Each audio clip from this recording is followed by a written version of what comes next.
Tell me about the Philadelphia Center for Transgender Surgery. How do you work with insurance companies there? Well, insurance varies depending on what kind of a policy you have.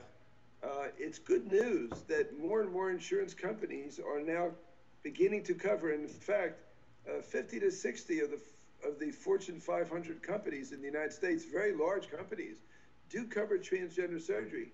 Another interesting thing, the University of Pennsylvania, a very conservative Ivy League school in Philadelphia, they have thousands of people that go to school there and work there, approved transgender surgery for their students last spring. And it happened when we were at the IFGE meeting in Washington. And the news spread like wildfire. I was amazed to hear that.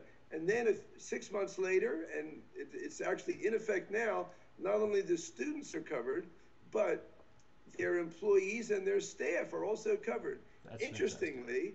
even though the University of Pennsylvania has a fabulous hospital, it's one of the top hospitals in the world, they don't do transgender surgery there, and they're not interested in doing it. So that's incredible that the hospital won't do the surgery, but yet they approve the surgery for their students and faculty and staff. So I'm now getting patients, because I'm in Philadelphia, I'm getting patients from the University of Pennsylvania because they can't get it done at their own hospital. And I'm probably the main surgeon in the Philadelphia area that does the surgery. Well, it's a good news for the transgender community that we started to focus tonight on the silicone pumping parties and the silicone injections into the body and the dangers thereof.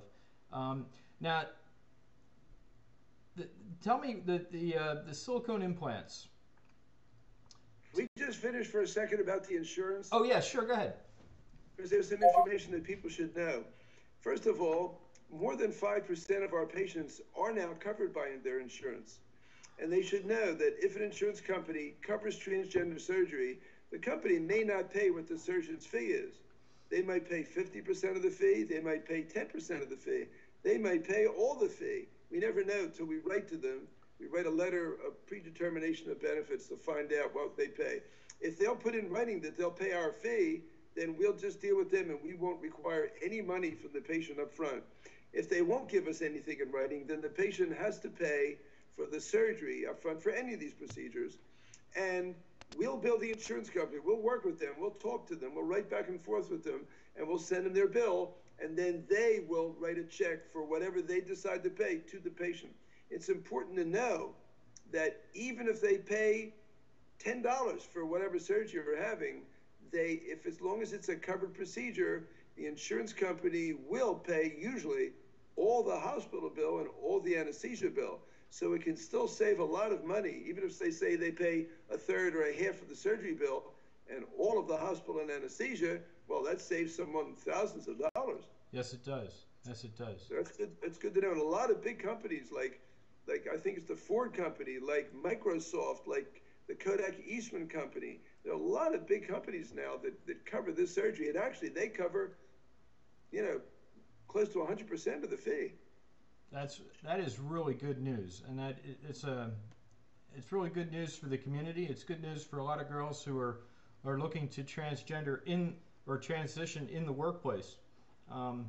We have a call. Well, silicone gel surgeries usually are covered because they're covered under resection of a foreign body reaction, foreign body granuloma excision. And so those types of cases usually are covered. We don't know how much they're going to cover, but we can try to find out by writing to the company. But they usually are covered routinely. Very cool. We have a caller. You're on PETV. I'm your host, Kristy Dantes. Who's this? This is Bridget. Hey, Bridget. How are you? Not bad. I have, it's not really on topic, but I have COPD, and I was wondering if something like that would exclude me from any of the surgeries. Not if your doctor clears you for surgery.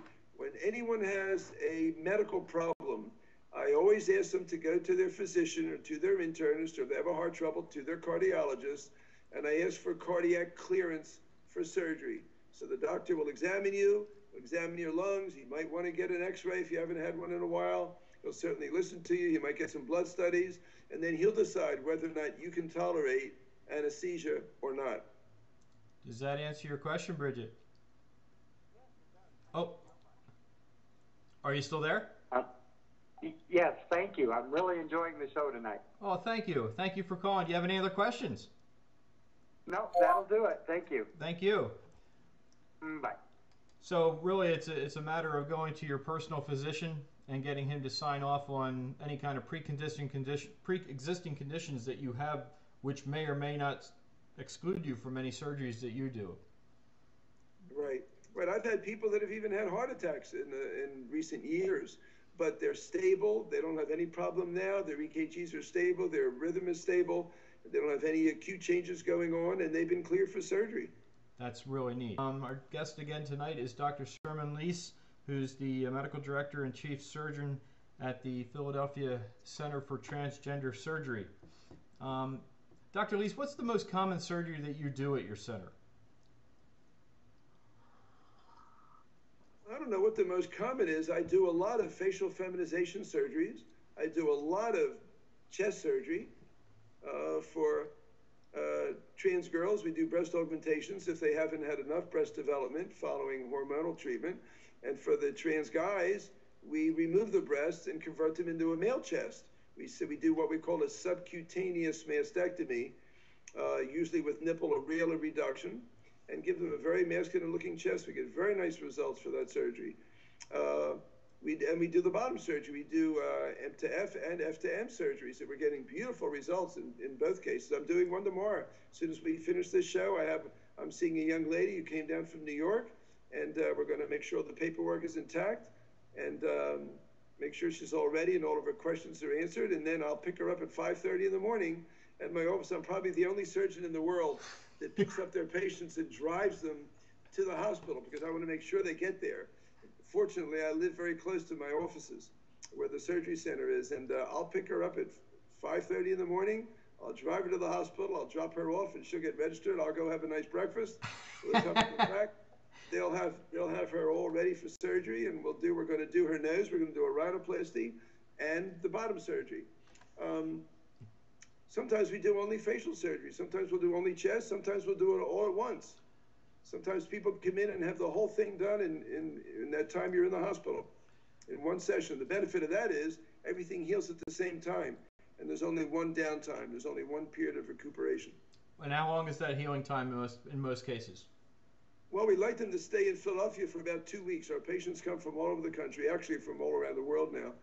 And we have in my center, in the building above my offices, used to be a large home.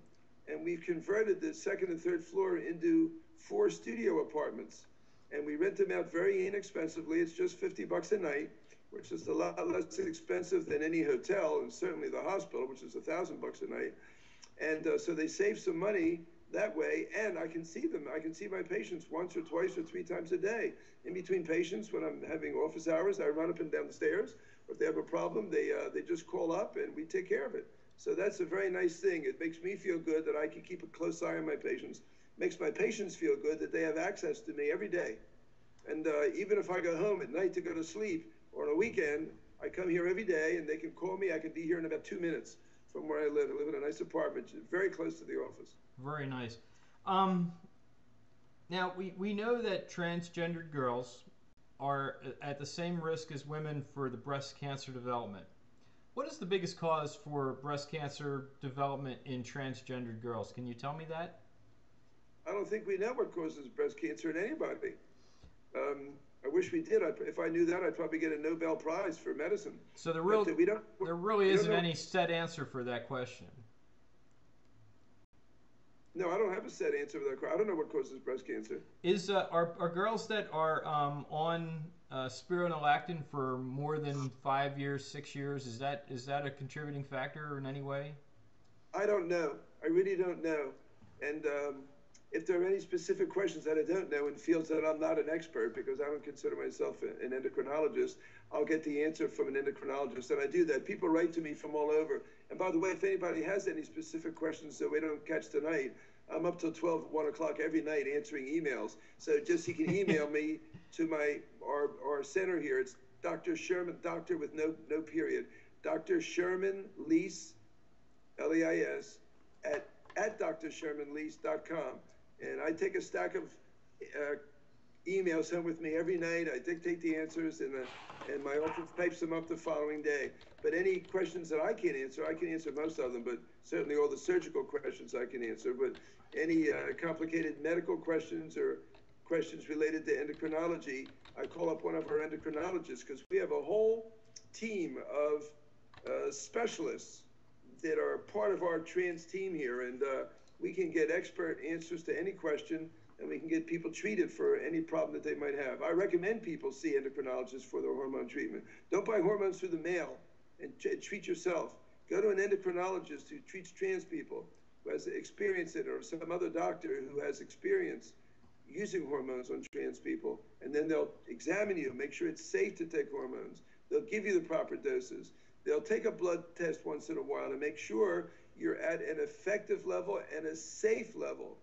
Very important. Yeah, that is very important, and that's one of the things I preach when I talk to girls who are going into that process, that self-medication is not a good thing. You really need to be under the care of a medical doctor. My endocrinologist is Dr. Leinen of the Albany Medical Center. So I don't know if you know of him, but he sees me every year, and he takes the blood tests and makes sure I'm where I'm supposed to be, and I believe that's the way you should really go.